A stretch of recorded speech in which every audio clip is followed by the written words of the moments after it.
नमस्कार दोस्तों, आरती सौरभ सहदेव चैनल पर आपका एक बार फिर से स्वागत है। दोस्तों, आज हम फिर से लेकर आए हैं आपके लिए एक नई कहानी। तो दोस्तों, आज की कहानी है हमारी मेंढक और उबलता हुआ पानी। एक बार एक मेंढक के शरीर में बदलाव करने की क्षमता को जांचने के लिए कुछ वैज्ञानिकों ने उस मेंढक को एक कांच के जार में डाल दिया और उसमें जार की आधी ऊंचाई तक पानी भर दिया। फिर उस जार को धीरे धीरे गर्म किया जाने लगा। जब गर्मी बर्दाश्त से बाहर हो गई, तब मेंढक ने उस जार से बाहर कूद सके, इसलिए जार का मुंह ऊपर से खुला रख दिया। मेंढक को अपने शरीर में गर्मी महसूस हुई और अपने शरीर की ऊर्जा को उसने अपने आप को बाहर की गर्मी से तालमेल बिठाने में लगाना शुरू किया। मेंढक के शरीर से पसीना निकलने लगा। वो अपनी ऊर्जा का उपयोग तालमेल बिठाने में लगा रहा था। एक वक्त ऐसा आया कि मेंढक की गर्मी से और लड़ने की क्षमता कम होने लगी और मेंढक ने जार से बाहर कूदने की कोशिश की, मगर वो बाहर जाने की बजाय पानी में गिर जाया करता और बार बार की कोशिश के बाद भी मेंढक नहीं निकल पाया, क्योंकि बाहर कूदने में लगने वाली शक्ति वो गर्मी से लड़ने में पहले ही जाया कर चुका था। तो अगर सही वक्त पे मेंढक कूदने का फैसला लेता तो शायद उसकी जान बच सकती थी।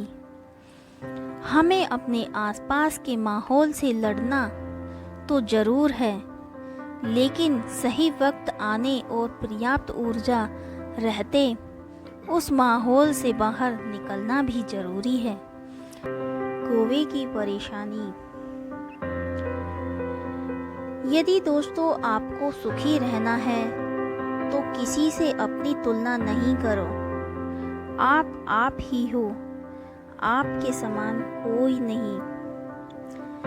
फिर क्यों दूसरों से अपनी तुलना करना, ईर्ष्या करना। तो चलिए दोस्तों, इस बात को हम एक कहानी के माध्यम से जानते हैं। एक कौवा जंगल में रहता था और अपने जीवन से संतुष्ट था। एक दिन उसने एक हंस को देखा। यह हंस कितना सफ़ेद है, कितना सुंदर लगता है। उसने मन ही मन सोचा।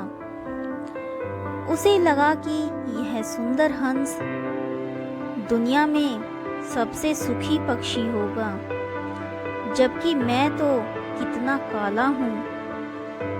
यह सब सोचकर वह काफ़ी परेशान हो गया और उससे रहा नहीं गया।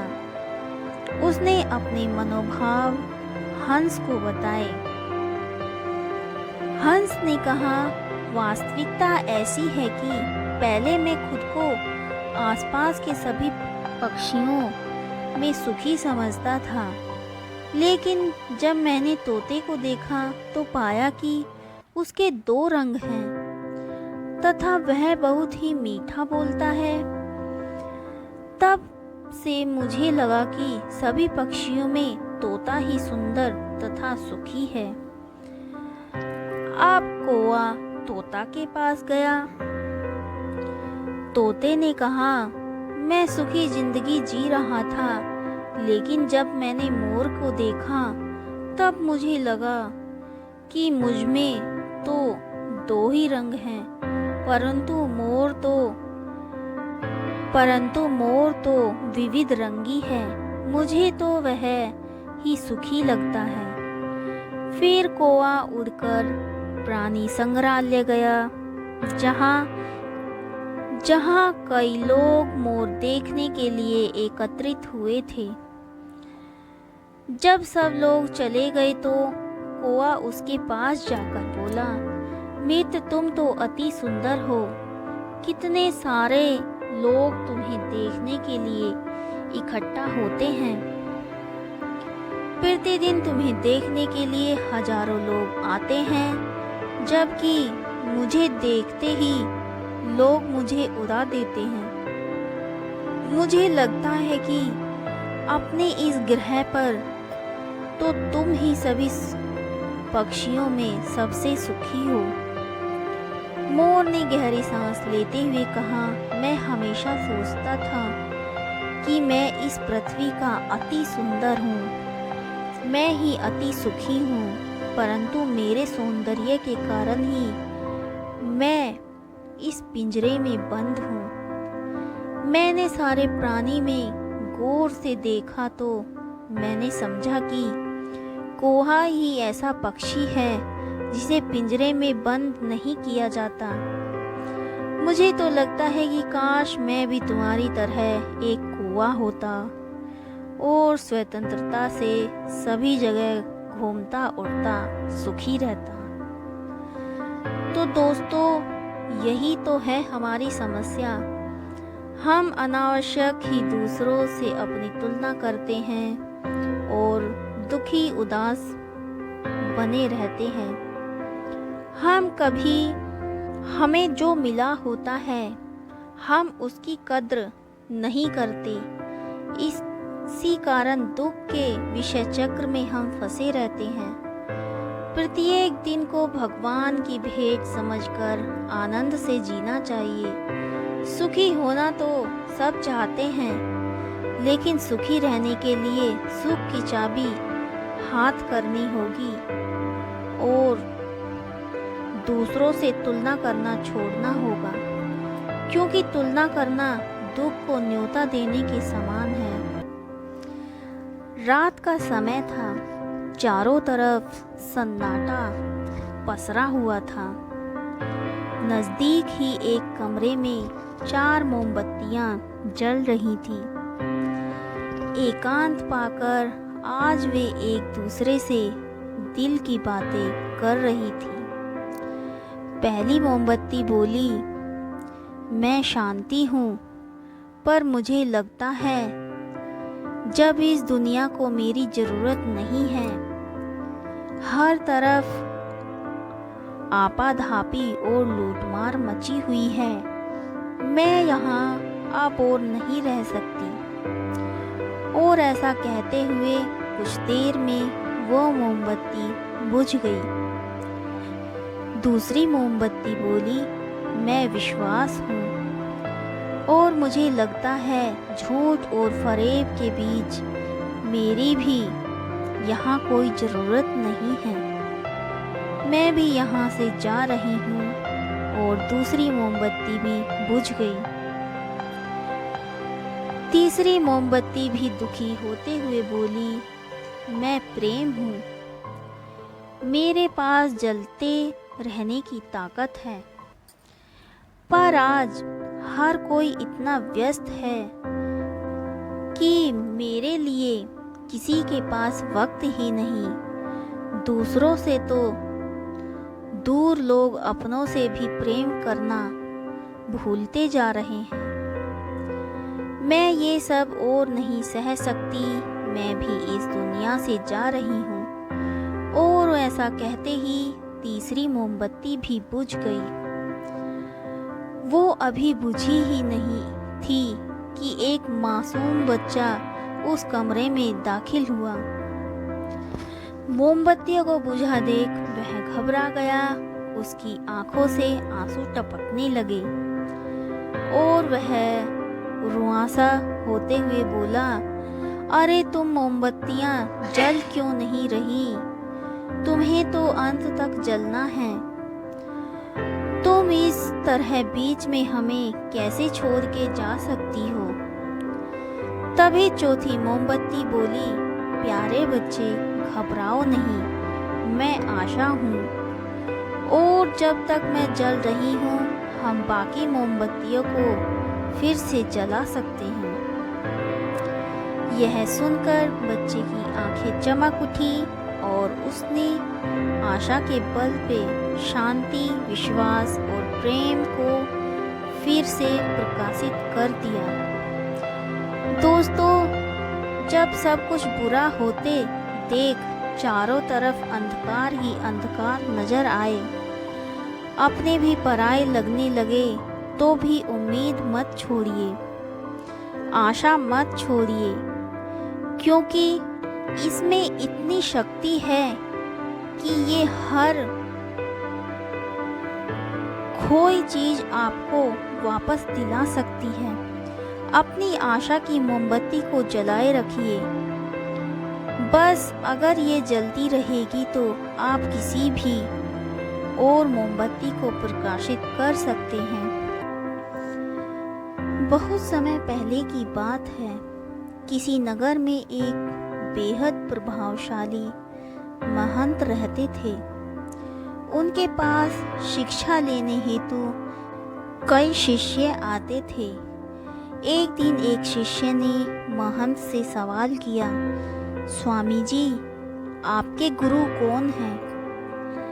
आपने किस गुरु से शिक्षा प्राप्त की है? महंत शिष्य का सवाल सुन मुस्कुराए और बोले, मेरे हजारों गुरु हैं। यदि मैं उनके नाम गिनाने बैठ जाऊं तो शायद महीनों लग जाएं। लेकिन फिर भी मैं अपने 3 गुरुओं के बारे में तुम्हें जरूर बताऊंगा। एक था चोर। एक बार मैं रास्ता भटक गया और जब दूर किसी गांव में पहुंचा तो बहुत देर हो गई थी। सब दुकानें और घर बंद हो चुके थे, लेकिन आखिरकार मुझे एक आदमी मिला जो एक दीवार में सेंध लगाने की कोशिश कर रहा था। मैंने उससे पूछा कि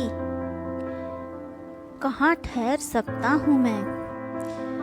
तो वह बोला कि आधी रात गए, इस समय आपको कहीं आसरा मिलना बहुत मुश्किल होगा, लेकिन आप चाहें तो मेरे साथ ठहर सकते हैं।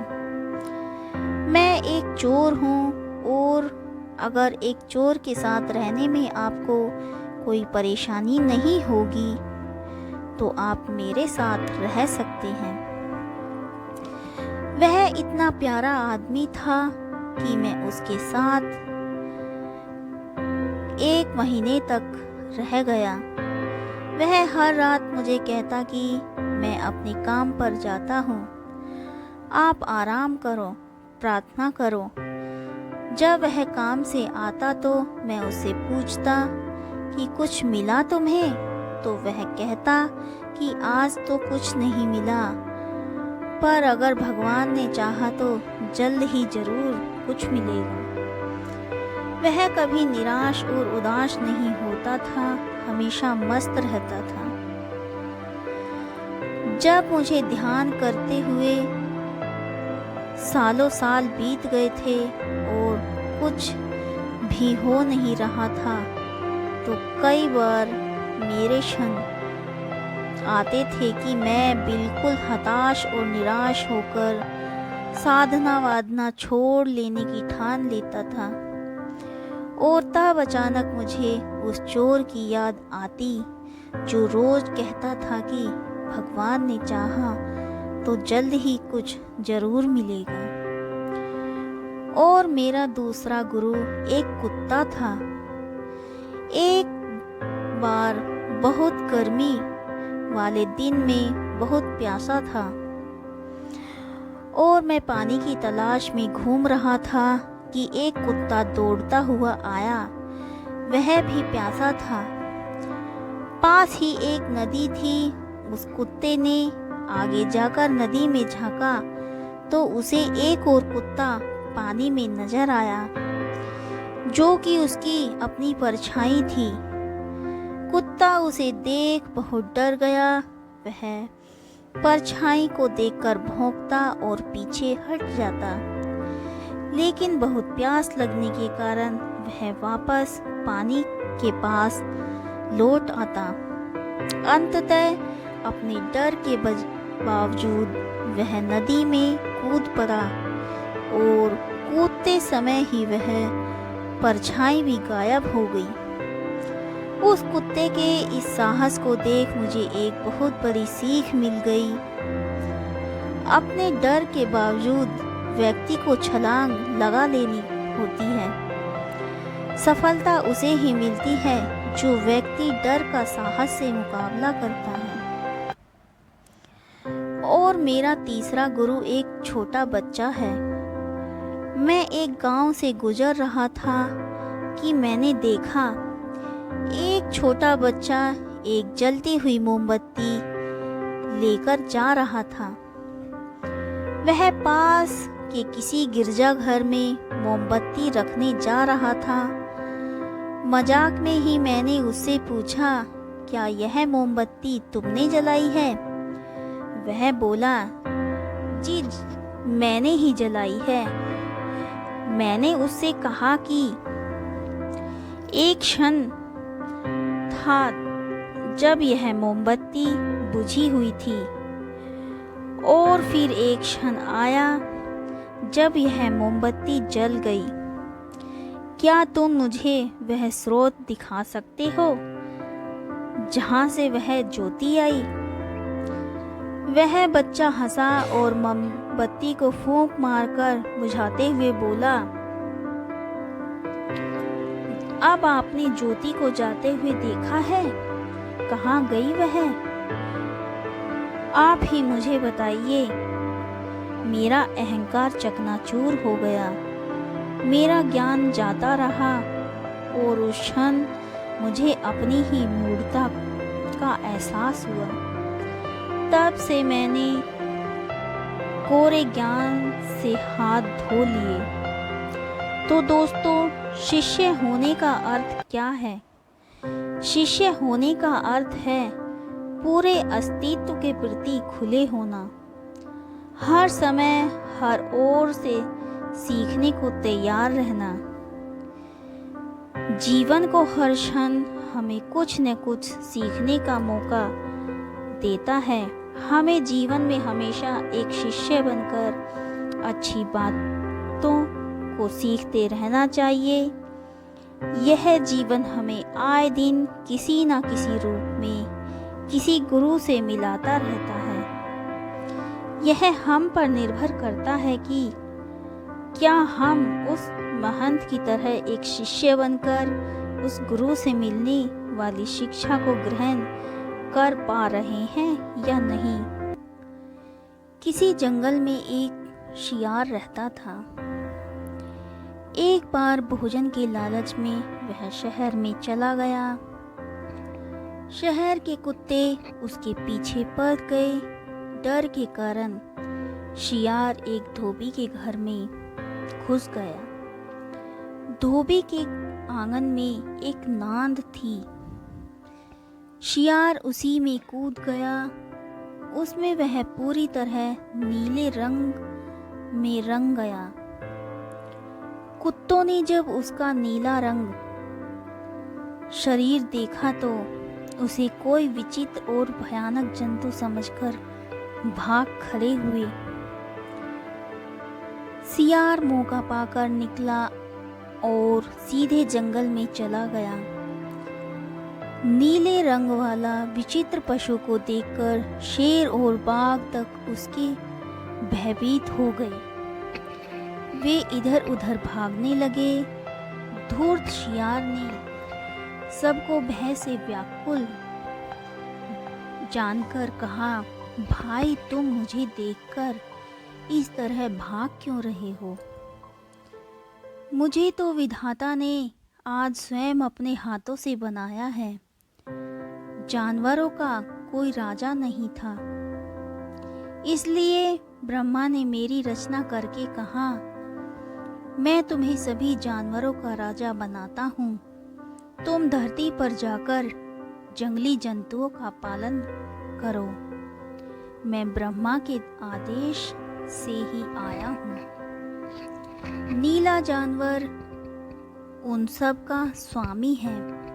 यह बात सुनकर सिंह, बाघ आदि सभी जंतु उसके समीप आकर बैठ गए। वे उसे प्रसन्न करने के लिए उसकी चापलूसी करने लगे। धूर्त सियार ने सिंह को अपना महामंत्री नियुक्त किया। इसी प्रकार बाघ को सेना नायक बनाया। चीते को पान लगाने का काम सौंपा। भेड़िए को द्वारपाल बना दिया।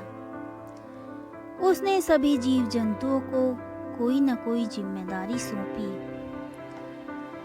लेकिन अपनी जाति के सियारों से बात तक न की। उन्हें धक्के देकर बाहर निकलवा दिया। सिंह आदि जंतु जंगल में शिकार करके लाते और उसके सामने रख देते। सियार स्वामी की तरह मांस को सभी जीवों में बांट देता था। इसी प्रकार उसका राजकाज आराम से चलता रहा।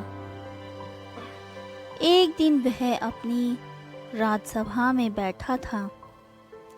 उसे दूर के सियारों के चिल्लाने की आवाज सुनाई पड़ी। सियारों को हुआ हुआ सुनकर वह पुलकित हो गया और आनंद विभोर होकर सुर में सुर मिलाकर हुआ हुआ करने लगा। उसके चिल्लाने से सिंह आदि जानवरों को पता चल गया कि वह तो मामूली शियार है। वह मक्कारी के बल पर राजा बनकर हम पर शासन कर रहा है। वे लज्जा और क्रोध से भर गए और उन्होंने एक ही प्रहार से शियार को मार डाला। इसलिए कहा गया है कि आत्मीय जनों को कभी नहीं छोड़ना चाहिए। एक जंगल में पक्षियों का एक बड़ा सा दल रहता था। रोज सुबह सभी पक्षी भोजन की तलाश में निकलते थे। पक्षियों के राजा ने अपने पक्षियों को कह रखा था कि जिसे भी भोजन दिखाई देगा वह आकर अपने बाकी साथियों को आकर बताएगा और फिर सभी पक्षी एक साथ मिलकर दाना खाएंगे। इस तरह उस दल के सभी पक्षियों को भरपूर खाना मिल जाता है। एक दिन भोजन की तलाश में एक चिड़िया उड़ते उड़ते काफी दूर निकल गई। जंगल के बाहर रास्ते तक आ गई। उस रास्ते से गाड़ियों में अनाज के बोरे मंडी जाया करते थे। रास्ते में काफी सारा अनाज गाड़ियों से नीचे गिरकर सड़क पर बिखर जाता था। चिड़िया गाड़ियों में अनाज के भरे बोरे देखकर बहुत खुश हुई, क्योंकि अब उसे और कोई जगह तलाश करने की जरूरत ही नहीं थी। अनाज से भरी गाड़ियाँ वहाँ से रोज गुजरती थी और अनाज के दाने सड़क पर बिखरते भी रोज थे। चिड़िया के मन में लालच आ गया। उसने सोचा कि उस जगह के बारे में वह किसी को नहीं बताएगी और रोज इसी जगह आकर पेट भर खाना खाएगी। उस शाम को जब चिड़िया अपने दल में वापस पहुंची, तब उसके बाकी साथियों ने देरी से आने का कारण पूछा। चिड़िया ने भी एक अनूठी झूठी कहानी सुना दी कि वह किसी तरह जान बचाकर आई है। उस रास्ते से तो इतनी गाड़ियाँ गुजरती हैं, रास्ता पार करना मुश्किल है। दल की बाकी चिड़ियाँ यह सुनकर डर गईं और सभी ने निश्चय कर लिया कि वह रास्ते के पास नहीं जाएंगी। इस तरह वह चिड़िया रोज उसी रास्ते पर जाकर पेट भर दाना खाती रही। एक दिन चिड़िया रोज की तरह रास्ते पर बैठकर खाना खा रही थी। खाना खाने में वह इतनी मगन थी कि उसे उसकी तरफ आती हुई गाड़ी की आहट सुनाई ही नहीं दी। गाड़ी भी तेजी से आगे बढ़ रही थी। चिड़िया दाना चुगने में मगन थी। गाड़ी पास आ गई और गाड़ी का पहिया चिड़िया को कुचलता हुआ आगे निकल गया। इस तरह लालची चिड़िया अपने ही जाल में फंस गई। तो दोस्तों, हमें कभी भी लालच नहीं करना चाहिए। एक शहर में एक आदमी रहता था। वह बहुत ही लालची था। उसने सुन रखा था कि अगर संतों और साधुओं की सेवा करें तो बहुत ज़्यादा धन प्राप्त होता है। यह सोचकर उसने साधु संतों की सेवा करनी प्रारंभ कर दी। एक बार उसके घर बड़े ही चमत्कारी संत आए। उन्होंने उसकी सेवा से प्रसन्न होकर उसे 4 दिए दिए और कहा, इनमें से एक दिया जला लेना और पूरब दिशा की ओर चले जाना। जहाँ यह दिया बुझ जाए वहीं की जमीन को खोद निकाल लेना। वहाँ तुम्हें काफ़ी धन मिल जाएगा। अगर फिर तुम्हें धन की आवश्यकता पड़े तो दूसरा दिया जला लेना और पश्चिम दिशा की ओर चले जाना। जहाँ यह दिया बुझ जाए वहाँ की जमीन खोद लेना। तुम्हें मन चाही माया मिलेगी। फिर भी संतुष्टि ना हो तो तीसरा दिया जला लेना और दक्षिण दिशा की ओर चले जाना। उसी प्रकार दिया बुझने पर जब तुम वहाँ की जमीन खोदोगे तो तुम्हें बेअंत धन मिलेगा। तब तुम्हारे पास केवल एक दिया बच जाएगा और एक ही दिशा रह जाएगी। तुमने यह दिया ना ही जलाना है और ना ही इसे उत्तर दिशा की ओर ले जाना है। यह कहकर संत चल दिए। लालची आदमी उसी वक्त पहला दिया जलाकर पूर्व दिशा की ओर चला गया। दूर जंगल में जाकर दिया बुझ गया। उस आदमी ने उस जगह को खोदा तो उसे पैसों से भरी एक गागर मिली। वह बहुत खुश हुआ। उसने सोचा कि इस गागर को फिलहाल यहीं रहने देता हूँ, फिर कभी ले जाऊंगा। पहले मुझे जल्दी ही पश्चिम दिशा वाला धन देख लेना चाहिए। यह सोचकर उसने दूसरे दिन दूसरा दिया जलाया और पश्चिम दिशा की ओर चल पड़ा। दूर एक उजाड़ स्थान में जाकर दिया बुझ गया। वहाँ उस आदमी ने जब जमीन खोदी तो उसे सोने की मोहरों से भरा एक घड़ा मिला। उसने घड़े को भी यही सोचकर वहीं रहने दिया कि पहले दक्षिण दिशा में जाकर देख लेना चाहिए। जल्दी से जल्दी ज़्यादा से ज़्यादा धन प्राप्त करने के लिए वह बेचैन हो गया।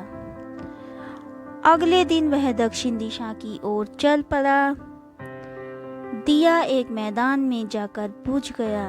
उसने वहाँ की जमीन खोदी तो उसे हीरे मोतियों से भरी 2 पेटियां मिली। वह आदमी अब बहुत खुश था।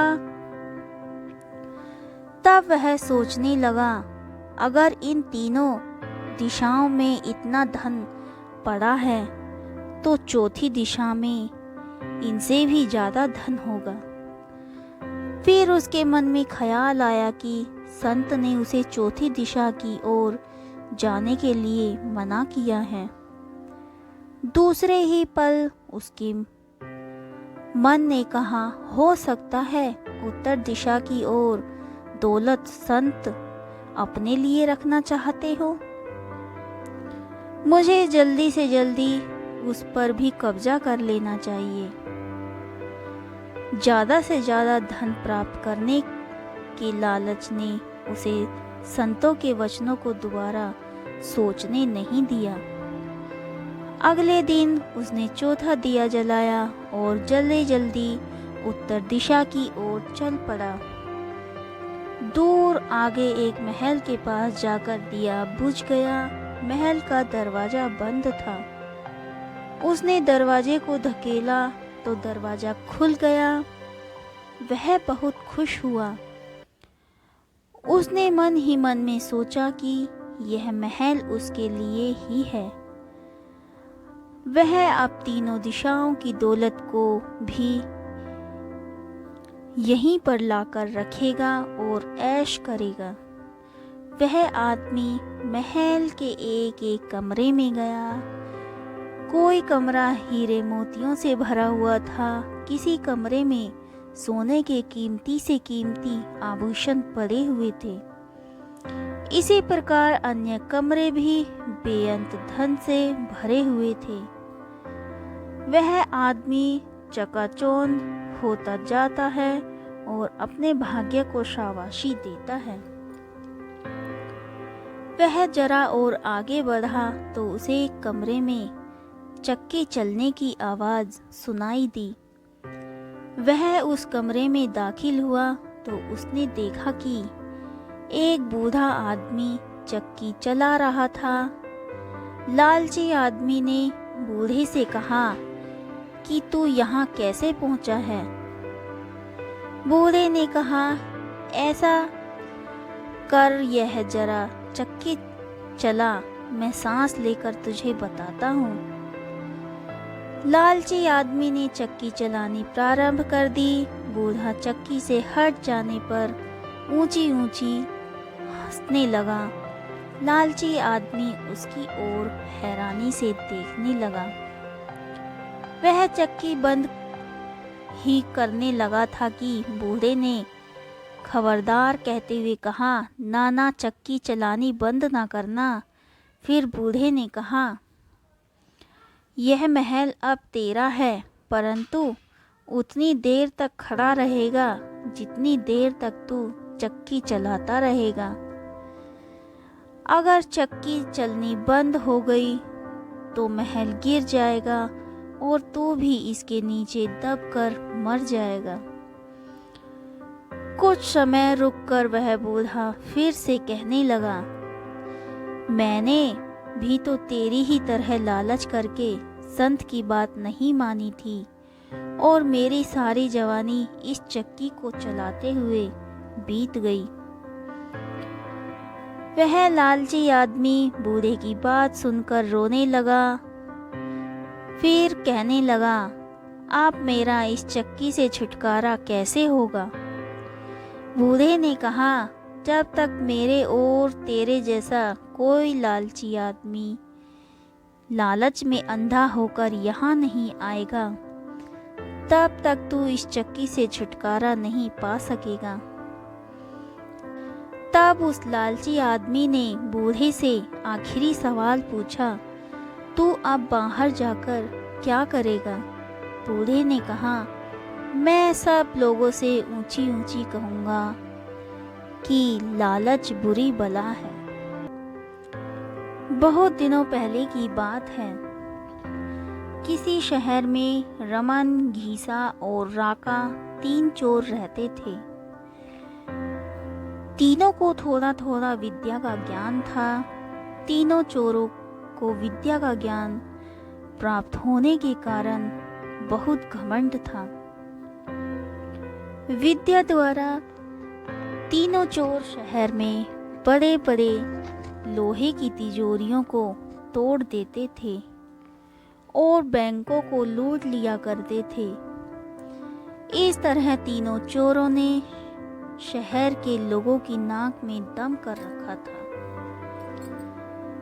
एक बार तीनों चोरों ने एक बड़े बैंक में डकैती करके सारा माल उड़ा दिया। तब पुलिस को खबर हुई तो तीनों चोरों को पकड़ने की तलाश करने लगी, मगर तीनों चोर पास ही के एक घने जंगल में भाग गए। तीनों चोरों ने देखा कि जंगल में बहुत सी हड्डियां बिखरी पड़ी हैं। रमन ने अनुमान लगाकर कहा, ये तो किसी शेर की हड्डियां हैं। मैं चाहूँ तो सभी हड्डियों को अपनी विद्या के ज्ञान द्वारा जोड़ सकता हूँ। घीसा को भी विद्या का घमंड था, तो वह बोला, अगर ये शेर की हड्डियां हैं तो मैं इनको अपनी विद्या के द्वारा शेर की खाल तैयार कर उसमें डाल सकता हूँ। रमन और घीसा की बात सुनकर राका का भी घमंड उमड़ पड़ा और उसने कहा, तुम दोनों इतना काम कर सकते हो तो मैं भी अपनी विद्या द्वारा इसमें प्राण डाल सकता हूँ। तीनों चोर अपनी विद्या का प्रयोग करने लगे। कुछ देर बाद रमन ने सारी हड्डियों को जोड़ दिया और घीसा ने शेर की हूबहू जान डाल दी। थोड़ी देर में तीनों चोर सामने एक जीवित भयानक शेर को देखकर थर थर कांपने लगे, मगर शेर के पेट में तो एक दाना नहीं था। वह भूख के मारे गरजता हुआ तीनों चोरों पर हमला कर बैठा और मारकर खा गया। शेर मस्त होकर घने जंगल की ओर चला गया। दोस्तों, इस कहानी से हमें यह शिक्षा मिलती है कि कभी घमंड नहीं करना चाहिए। घमंडी को हमेशा दुख का ही सामना करना पड़ता है। यदि तीनों चोर अपनी विद्या का घमंड न करते तो उन्हें जान से हाथ न धोना पड़ता। हमें अपनी विद्या का प्रयोग सोच समझकर करना चाहिए। दोस्तों, आपको हमारी यह छोटी सी कहानी कैसी लगी हमें कमेंट करके ज़रूर बताएं। अगर आपको हमारी कहानी पसंद आई हो तो उसे ज़्यादा से ज़्यादा लाइक और शेयर करें और हमारे चैनल को सब्सक्राइब करना ना भूलें। धन्यवाद।